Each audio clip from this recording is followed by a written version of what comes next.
Bienvenidas a todas y a todos a una nueva cápsula de Expertos Junji. En esta oportunidad una cápsula muy especial porque el día de hoy se conmemora el Día Internacional de la Mujer y como Junji, por supuesto, queremos estar presente conversando sobre esta temática. Y el día de hoy me acompaña Tamara García, quien es psicóloga del Departamento de Gestión y Desarrollo de Junji, pero además, muy importante, también es encargada del sistema de equidad de género. Tamara, muchas gracias por acompañarnos en el día de hoy, un día muy importante. Así que te agradezco y por supuesto también vuelvo a agradecer a toda la comunidad que nos está mirando en este momento. Gracias, Beatriz. Te saludo también y a través tuyo me gustaría saludar a las personas que hoy día nos están viendo y especialmente a todas las mujeres que forman parte de esta tremenda institución que es la Junji y que día a día aportan con mucha entrega a la educación pública de este país. Así que mi abrazo también y reconocimiento para todas ellas. Así es, y como dices tú, un aporte enriquecedor que se hace desde la educación, sobre todo desde los primeros años de vida, que lo vamos a estar conversando más adelante, ¿no? Lo vamos a estar enlazando porque la importancia de hablar de este día también desde la educación. Y para partir, Tamara, ¿por qué conmemoramos el Día Internacional de la Mujer? Ya, hay que señalar que el 8 de marzo es el día que establecieron las Naciones Unidas para conmemorar el Día Internacional de la Mujer. Ya más allá de una fecha específica, de lo que pasó hoy día en específico, lo que se conmemora es la lucha ya de las mujeres por la igualdad de derechos y la plena participación de la mujer en la vida social, política, económica, cultural, etc. Ya, entonces eso es lo que conmemoramos ese día, ya este Día Internacional de la Mujer.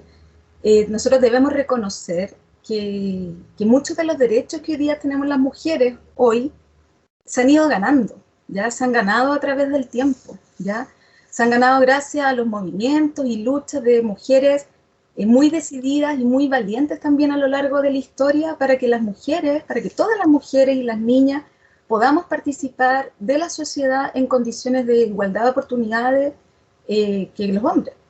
¿Ya? Por ejemplo, un ejemplo de esto que es muy recurrente tiene que ver con el derecho a sufragio. Ya las mujeres en Chile, hay que recordar que recién... Una gran lucha esa. Una tremenda lucha. Las mujeres recién tuvieron derecho a voto en elecciones presidenciales y parlamentarias el año 1949. Ya eso quiere decir que muchas de nuestras abuelas y madres en algunos casos nacieron en un país donde no tenían ninguna posibilidad de participar en elecciones solo por el hecho de ser mujer. Ya, entonces, eso que hoy día nosotras votemos, que las mujeres podamos votar y ser candidatas incluso, es algo que se ganó. Es algo que se tuvo que ganar, como también se fueron conquistando otros espacios por parte de mujeres que fueron abriendo, ¿no es cierto?, estos caminos para las mujeres que veníamos después. Ya imaginemos, por ejemplo, a las mujeres, a las primeras mujeres que ingresaron a estudiar a las universidades, y el coraje que tienen que haber tenido para insertarse en un mundo que era absolutamente masculinizado, una sociedad muy machista también en esa época, donde no era bien visto que las mujeres estudiaran una carrera universitaria. Entonces, gracias a eso hoy día nosotras las mujeres estudiamos en igualdad de condiciones que los hombres. Nosotros podemos entrar a estudiar en la universidad, pero no siempre fue así. Y esas mujeres tuvieron que derribar también muchas barreras y muchos prejuicios, ¿ya? Para que todas pudiéramos conseguir lo que hoy día tenemos. Pero, entonces, claro, conmemoramos estos avances, conmemoramos cómo se ha avanzado en la igualdad de derechos, pero también este es un día para recordar que tenemos todavía muchos desafíos en esta materia. Ya tenemos un camino largo por recorrer en equidad de género. Me parece muy interesante el contexto que nos da Tamara, porque si lo pensamos tampoco hablamos de tantos años atrás. O sea, no estamos hablando de hace más de 200 años. O sea, igual ha sido un periodo súper corto en el que la mujer, como decías tú, no tenía derecho a un derecho tan básico como es votar. Y se me vino a la mente la figura de una mujer maravillosa que fue Eloísa Díaz, que fue la primera mujer doctora, no solamente en Chile, sino que en Latinoamérica, y que dio una lucha, como decías tú, de estar estudiando en la universidad una carrera de medicina, que en ese momento era totalmente de hombres, ella sola, y dio esa lucha que nos comentabas tú, y si hoy vivimos en un mundo tan distinto, quizás por todas estas luchas que se han dado, pero ¿cuáles son las inequidades que sigue enfrentando a la mujer en el mundo actual? Sí, uno tiende a pensar que hemos claro que se han hecho grandes avances, pero bueno. claro, lo que primero hay que señalar es que todas las personas, esto es como un punto de partida muy importante, todas las personas nacemos en igualdad de derechos, ¿ya? Eso está consagrado así en la Convención Internacional de los Derechos Humanos, pero también está garantizado en nuestra Constitución, ¿ya? Por lo tanto, no debiera existir ninguna razón para que una persona tenga menos derechos que otra o tenga menos oportunidades que otra persona, porque eso no sería justo. ¿Ya? Entonces, en este sentido, el ser mujer no puede ser una razón que condicione nuestro acceso a los derechos y a las oportunidades. ¿Ya? Nosotros las mujeres somos la mitad de la población mundial. ¿Ya? O sea, no es posible que las mujeres vivan discriminaciones o desigualdades por el solo hecho de ser mujeres. Pero estas desigualdades lamentablemente sí se producen en la actualidad, no son pocas, son desigualdades reales que se pueden incluso medir. A estas desigualdades se les ha llamado brechas de género, que son diferencias cuantitativas, estadísticas, entre hombres y mujeres respecto al acceso de algunos derechos, ¿ya? Una brecha muy significativa, muy conocida también es la brecha salarial, que se da en prácticamente todo el mundo. Y según datos del Instituto Nacional de Estadística, en Chile, por ejemplo, los hombres en promedio ganan un 27% más que las mujeres, ¿ya? Eso quiere decir que si los hombres en promedio reciben un ingreso de 650.000 pesos, el ingreso promedio de las mujeres bordea los 470.000 pesos, ¿ya? Y esto es algo que es un promedio en el fondo, pero se da en todas las ocupaciones, incluso en todos los cargos. Hay un dato bastante curioso sobre esto, que es respecto del tramo de edad entre los 30 y los 54 años, donde pasa que donde hay a mayor nivel de estudios, ¿ya? La brecha de género salarial es mayor. O sea, eso quiere decir que en este tramo de edad, las mujeres que tienen posgrados, por ejemplo, como un doctorado, ganan mucho menos que sus pares masculinos que tienen el mismo nivel de estudios, ¿ya?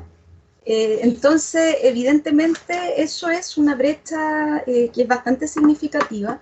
Algo está pasando, ¿no es cierto? Nos dice que algo pasa.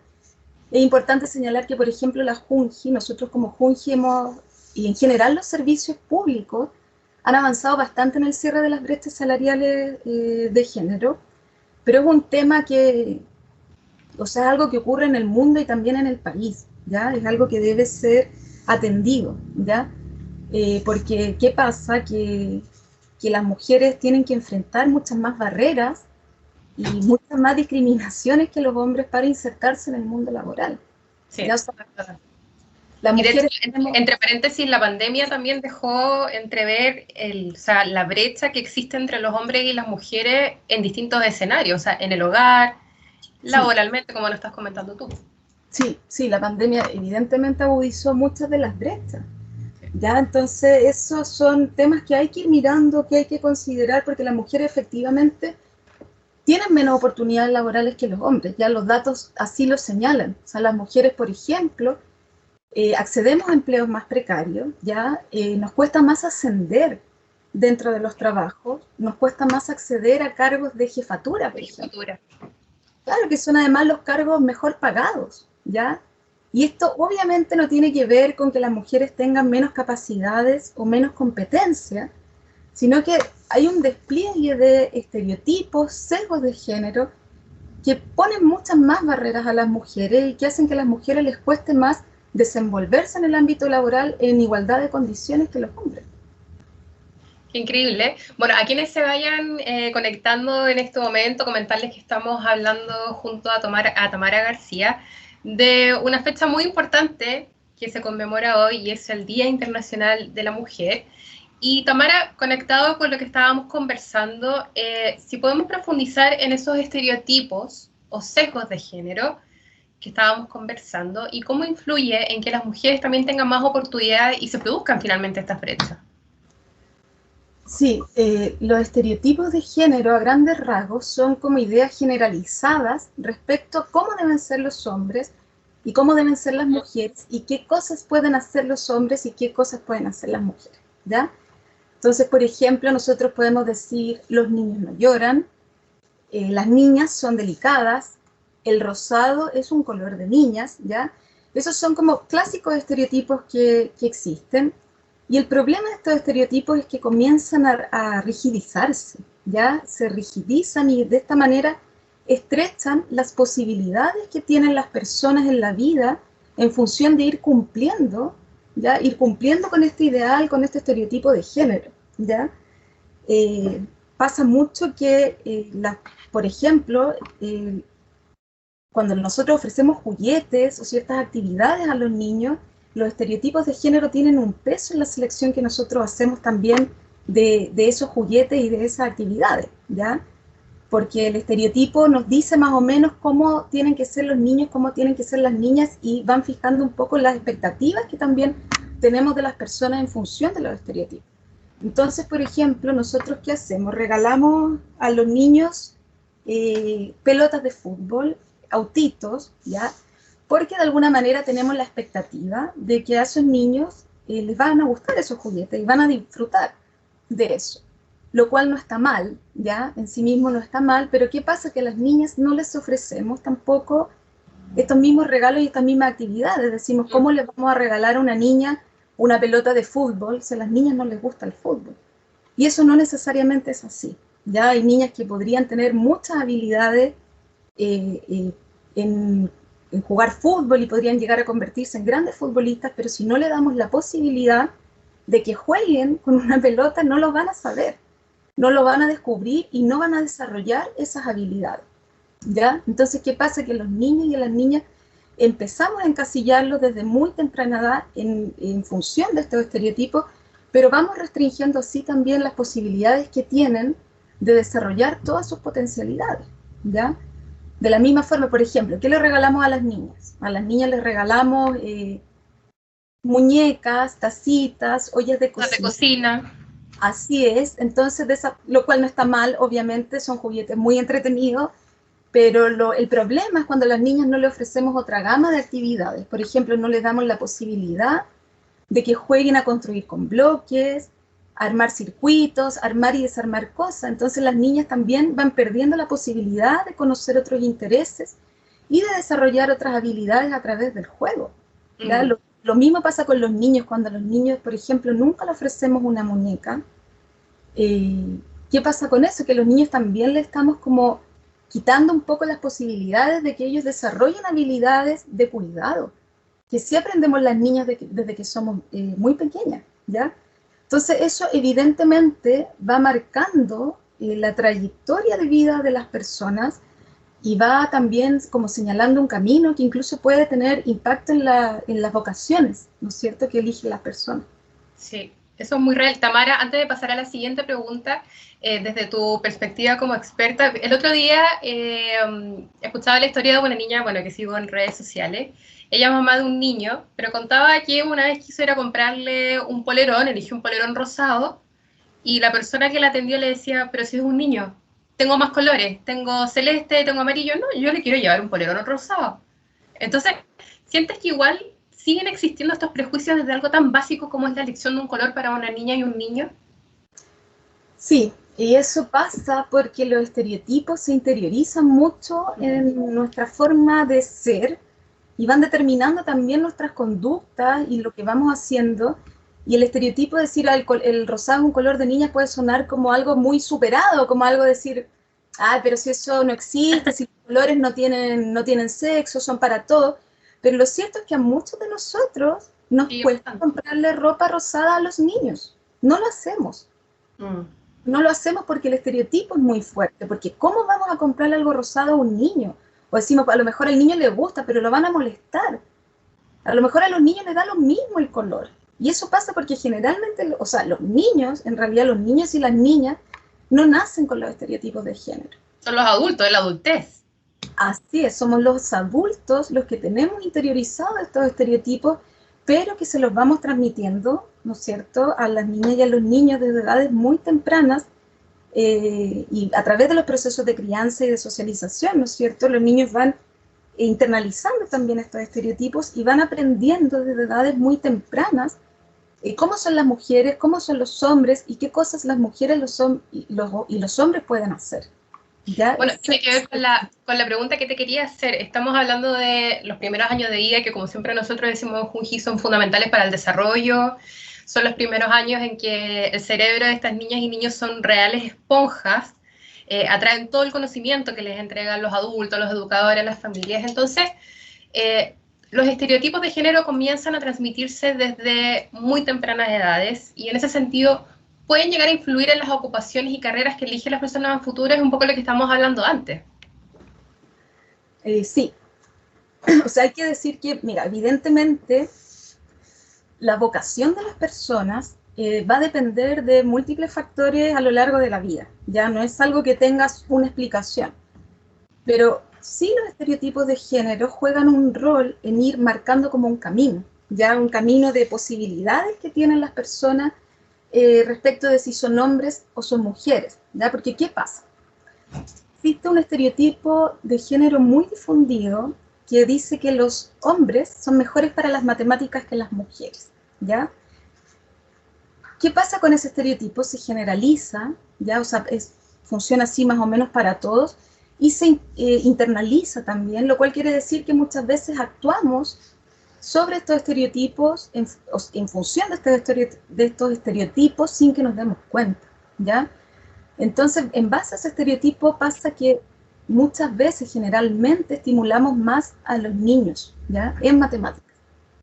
Los alentamos más, los desafiamos más, porque tenemos más expectativas en ellos, ¿no es cierto?, de que van a ser buenos en las matemáticas. Al contrario con las niñas, y a veces sin darnos cuenta, las alentamos menos, las estimulamos menos, porque no tenemos tampoco tan altas expectativas de que las niñas sean buenas en matemáticas, ¿ya? Entonces es así también como las niñas van perdiendo interés en las matemáticas, porque no se las ha alentado, ¿no es cierto?, a hacerlo y a superarse en esa área, pero también porque las niñas desde muy pequeñas empiezan a sentir que no son capaces, ¿ya?, en el área de matemáticas, a diferencia de los niños. Esto empieza desde que las niñas son pequeñas, y empieza incluso este estereotipo a jugar un rol también en el autoconcepto, ¿no es cierto?, que tenemos las personas respecto a nuestro desempeño en ciertas áreas. Y así es como las niñas van a... La comparación, que es tan mala. Claro. La comparación, que tú no puedes, pero él sí puede, y que finalmente impacta en la autoestima que tenga una mujer desde que es niña. Así es, va impactando en el autoconcepto, porque también vamos funcionando y vamos actuando y comportándonos en función de ese estereotipo, entonces vamos también eligiendo donde nosotras creemos que tenemos un mejor desempeño, ¿ya? Entonces, así es como las niñas se alejan a temprana edad de las matemáticas y de las ciencias también, ¿ya? Se van alejando, y eso después tú lo puedes ver, eso se manifiesta en cómo los hombres y las mujeres nos distribuimos en la educación superior y en los campos ocupacionales, ¿ya? O sea, esto es muy fuerte la diferencia. Según los datos oficiales, las mujeres, por ejemplo, nos concentramos en ocupaciones ligadas al cuidado y la atención de otros, ¿ya? Qué coincidencia, ¿no? Nos concentramos en carreras como la educación, la enfermería, la psicología, el trabajo social, y por el contrario estamos muy subrepresentados. O sea, hay muy pocas mujeres en áreas como la minería, la ingeniería y en general en las carreras relacionadas a las ciencias, tecnologías y matemáticas. Ya, eso es así, la brecha es muy fuerte. Es como si existieran trabajos para hombres y trabajos para mujeres. Y eso no debiera ser así, ¿ya? Es el caso, por ejemplo, de la educación parvularia. La educación parvularia es una carrera a la que prácticamente no ingresan varones. Muy feminizada esta carrera, sí. Es muy feminizada, que no es lo mismo que decir femenina, ¿ya? Feminizada es, ¿no es cierto?, que hay una alta concentración de mujeres. Estuvimos conversando nosotros días atrás de un reportaje que apareció en Revista Sábado, si no me equivoco, Tamara, ¿o no? De los pocos educadores de párvulos hombres que hay. Sí, sí, es así, porque también está muy instalado el estereotipo de que somos las mujeres las que tenemos más afinidad con los niños pequeños y somos las más adecuadas para las tareas de cuidado, y eso también aleja a los hombres de este tipo de carrera, ¿ya? Donde sí, efectivamente nos concentramos las mujeres en mayor proporción. Y por eso tampoco no es de extrañar que la Junji sea una institución conformada en mayor medida por mujeres. La Junji, las mujeres en la Junji representamos el 95% de la dotación. Sí. O sea, es muy alto, ¿ya? Es muy alto el porcentaje, lo cual es bueno, es muy bueno porque la Junji es una institución donde las mujeres podemos profesionalizarnos, ¿ya? Donde las mujeres podemos desempeñarnos laboralmente, donde podemos desarrollar carrera, podemos ejercer liderazgos también. La Junji tiene muchos liderazgos femeninos, y eso obviamente es importante, ya porque no se da así en todas las instituciones. Pero por otro lado es una muestra de lo segregada también que está nuestra sociedad todavía en materia de género, ¿ya? Sobre todo en algunas carreras donde no debiera ser así. O sea, idealmente hombres y mujeres debiéramos distribuirnos más o menos equitativamente en las distintas ocupaciones. ¿Y por qué? Porque no hay ninguna razón por la que no podamos aportar en un área por el hecho de ser hombres o por el hecho de ser mujeres, ¿ya? Todos podemos aportar en todas las áreas, todos nacemos con un cerebro flexible y con diversas y múltiples potencialidades, ¿ya? Entonces, en un mundo moderno que aspira al desarrollo, lo ideal es que todos los talentos aporten a todas las áreas, ¿ya? Porque no hay necesidad, no hay una razón para que así no sea, ¿ya? Si no, estamos como restringiendo también las potencialidades que tienen las personas de aportar a distintas áreas, porque, por ejemplo, ¿qué pasa? No todos los niños van a tener habilidades para el fútbol, ¿ya? Uno tiende a creer que los niños prácticamente nacen, ¿ya? Desde que están en la guatita de la mamá, los niños pegan patadas y son futbolistas, ¿ya? Y yo he visto casos, Tamara, de familias que insisten en que el hijo sea futbolista, incluso aunque el hijo no le guste. Pero como está este paradigma de que el hijo tiene que ser deportista y hay un papá, hay un adulto atrás, es como que refleja los sueños en ese niño que quizás ni siquiera tiene el interés de jugar fútbol. A lo mejor tiene interés en otra área. Así es, así es. Entonces, ¿qué pasa? Que, por ejemplo, hay niños que puede que no tengan ninguna habilidad para los deportes ni para el fútbol, y hay niños que pueden tener, por ejemplo, habilidades para la costura. Ya hablo de niños varones, que pueden tener muchas habilidades para la costura, podrían llegar a ser tremendos costureros, pero si nosotros tenemos miedo de mostrarles esa actividad y no se la mostramos, no le permitimos que desarrolle esa habilidad, ese talento también se pierde, ¿ya? Y lo mismo con las niñas, si nosotras no las estimulamos en matemáticas y en ciencias desde que son pequeñas, no creemos en ellas y en el potencial que tienen, también corremos el riesgo de perder esos talentos que pudieran hacer tremendo aporte a la humanidad, tal como muchas mujeres lo han hecho a lo largo de la historia, aún siendo minoría en estos espacios. Sí, y ahí yo me acordé que en febrero conmemoramos a nivel nacional e internacional el Día de la Mujer y la Niña en la Ciencia, para generar conciencia sobre la importancia de que a niñas, bueno, y también a niños, por supuesto, desde temprana edad, se les acerque también a estos mundos laborales o a estos mundos de estudio que siempre han estado dominados por los hombres, ¿no? Y siempre han sido los científicos, los médicos. Entonces, me acordé de eso y te lo quería enganchar también con la pregunta que viene. Estamos hablando de primeros años de vida, primera infancia. ¿Qué rol juega la educación parvularia entonces? Y que también tiene que ver mucho con el trabajo que se hace desde Junji. ¿Qué rol tienen nuestras educadoras, nuestras técnicas en párvulo, las personas que nos están mirando en este momento, que están muchas de ellas ligadas a educación, no solamente en jardines infantiles de Junji, sino que jardines infantiles BTF, de fundaciones que siempre se conectan y están junto a nosotros? Sí, bueno, yo creo que todas las personas que trabajamos en la Junji somos conscientes de la importancia que tiene la educación en los primeros años, ¿ya? Y en ese sentido el rol fundamental que juegan las educadoras y las técnicas de párvulo en estas interacciones pedagógicas que tienen con los niños, ¿no es cierto? Con los niños y con las niñas. ¿Y qué pasa? Que la educación parvularia efectivamente podría ser un espacio donde nosotros repliquemos los estereotipos de género, y encasillemos desde muy temprana edad a las niñas y niños en ciertas tareas o ciertos roles, ¿ya? Eso puede pasar. Pero si nosotros somos conscientes de los estereotipos de género, Si estamos comprometidas y comprometidos con una educación inclusiva y en equidad, la educación parvularia efectivamente puede ser un espacio transformador de esta realidad, ¿ya? Y aquí, obviamente, las educadoras y técnicas juegan un rol fundamental. Nosotros podemos a las niñas, por ejemplo, desde muy pequeñas, enseñarles de que ellas son capaces de lograr todo lo que ellas se proponen, igual que los niños, ¿ya? Y esto, obviamente, no basta con decirlo, ni con declararlo, sino que hay que llevarlo a la práctica, se tiene que notar, ¿no es cierto? Tenemos que confiar genuinamente en el potencial que tienen niñas y niños, y ofrecerles las mismas oportunidades educativas para niñas y para niños cotidianamente y en todos los espacios también.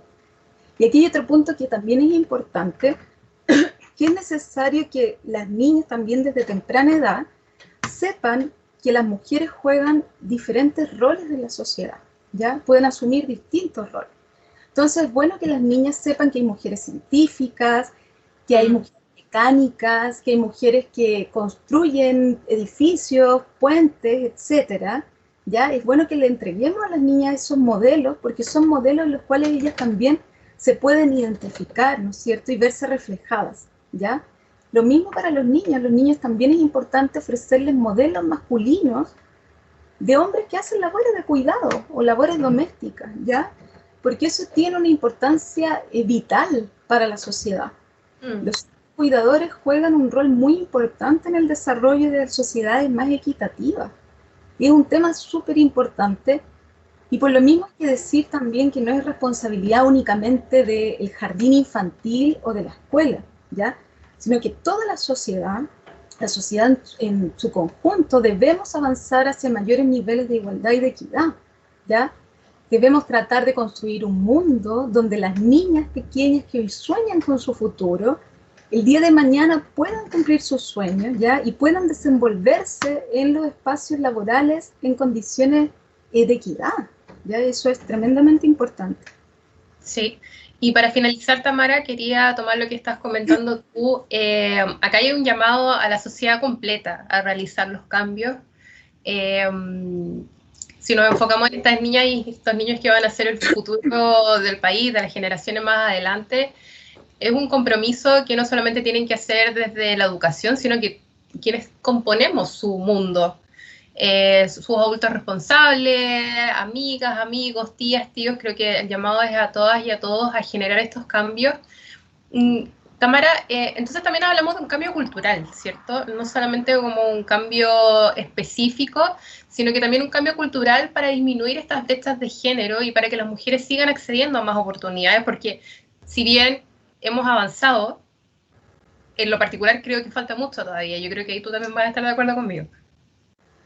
Sí, yo también creo que falta y que tenemos que avanzar, y como tú bien dices, es un cambio cultural, estos son cambios culturales, y van sucediendo, ¿no es cierto?, con el paso del tiempo, pero también es importante que nosotros podamos ir educando también sobre estos temas en todos los espacios, y promoviendo también un cambio de actitudes y de conducta hacia la flexibilización de los roles que tradicionalmente hemos asumido hombres o mujeres en la sociedad, ¿ya? Porque aquí tenemos un problema igual, ¿ya? Es un problema que es importante, que hay una brecha muy marcada en lo que tiene que ver con la distribución de las tareas domésticas y de cuidado, ¿ya?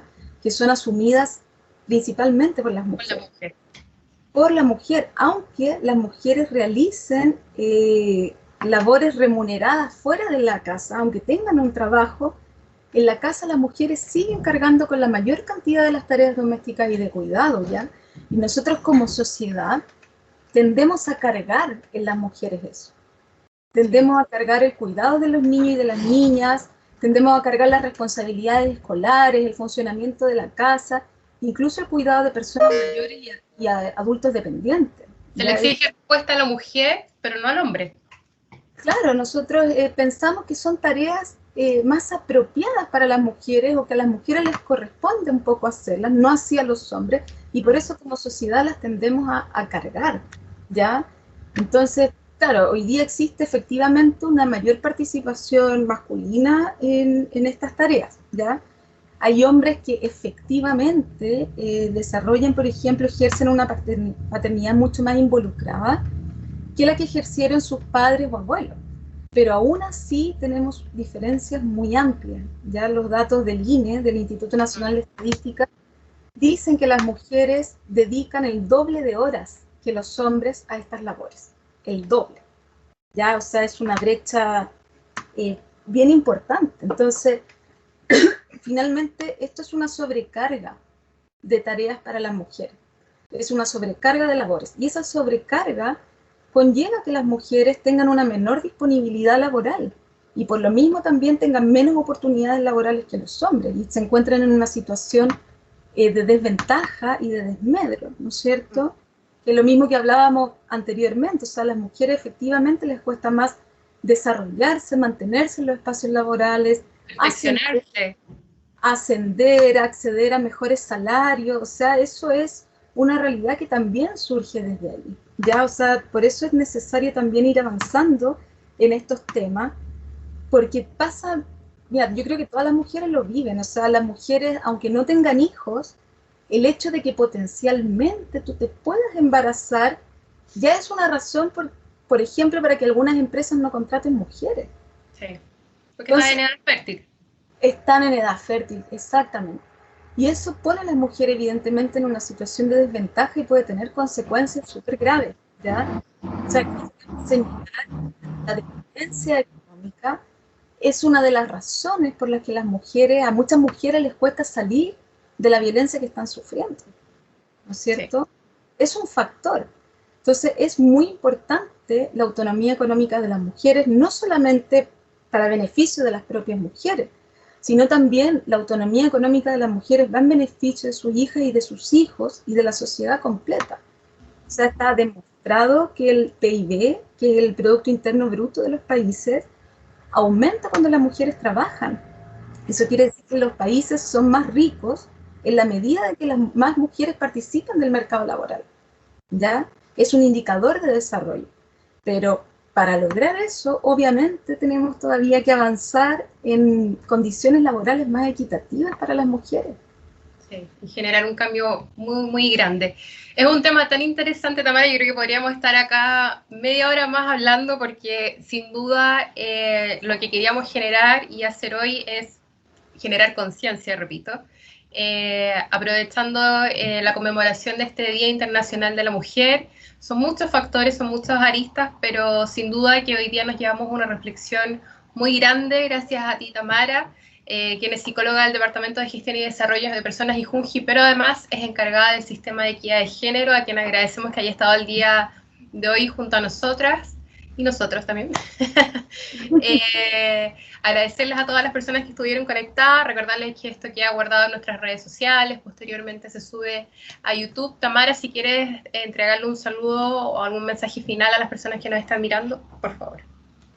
Ya, bueno, agradezco obviamente el espacio, Beatriz, esta entrevista.